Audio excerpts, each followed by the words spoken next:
Hi, I'm Reverend Al Sharpton. First, let me apologize for not being there today, but with the pending decision of the grand jury in Ferguson around the killing of Michael Brown, I had to be in Washington today as we prepare for what we feel will be a decision any day.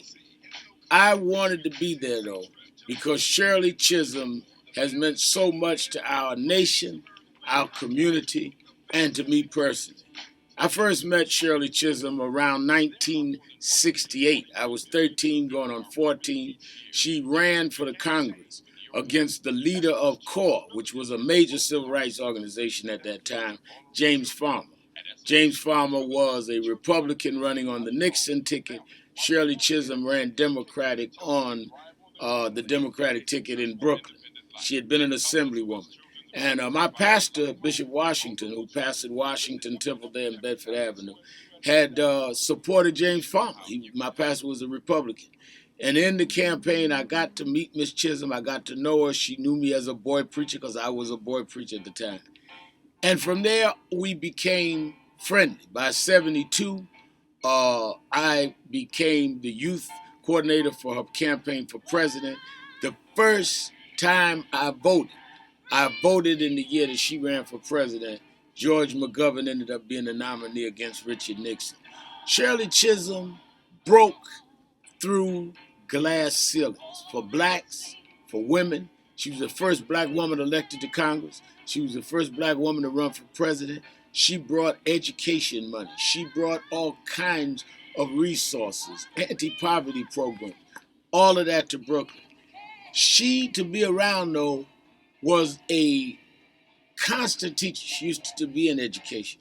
And I would speak, she would call me Alfred. My full name was Alfred. James Brown later made me just say Al Sharpton.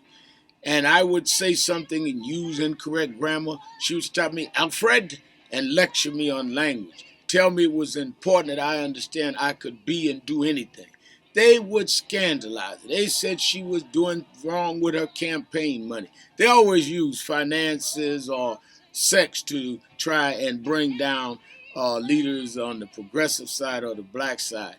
She went through all of that but kept going. She kept saying, never back up if you know you're right. Never go backwards. Her theme was unbought and unbossed. And that's what she was. She had passion, fire, but she left things she achieved. Legislation, resources in our community. The reason why I'm fighting in Ferguson for Michael Brown, the reason why I'm fighting for Eric Gardner in Staten Island, the reason why I head National Action Network and do radio and TV, my shows every day fighting, is because of a fiery woman in Brooklyn that took time with a little boy and said, you gotta fight for what's right. A book, The Good Fight, I keep in my library. I've had some men influence me. Adam Clayton Powell when I was a kid around the same age. I became Jesse Jackson's youth director around the same time. James Brown later became like a father to me. But the public woman that really showed me and my generation growing up under that you got to stand up, you can't let them intimidate you, and you have to fight even though they're going to fight back, with Shirley Chisholm. There would not be a Barack Obama in the White House now if Shirley Chisholm hadn't broke the glass ceiling on our even thinking like that. Before any of us ran, I ran for president in 2004. Jackson ran in 84, in 88, 20 years before me. Before any of them, it was Shirley Chisholm in 1972 that raised our heights, gave us a different thought about ourselves, and we never changed our minds. Shirley Chisholm from Brooklyn.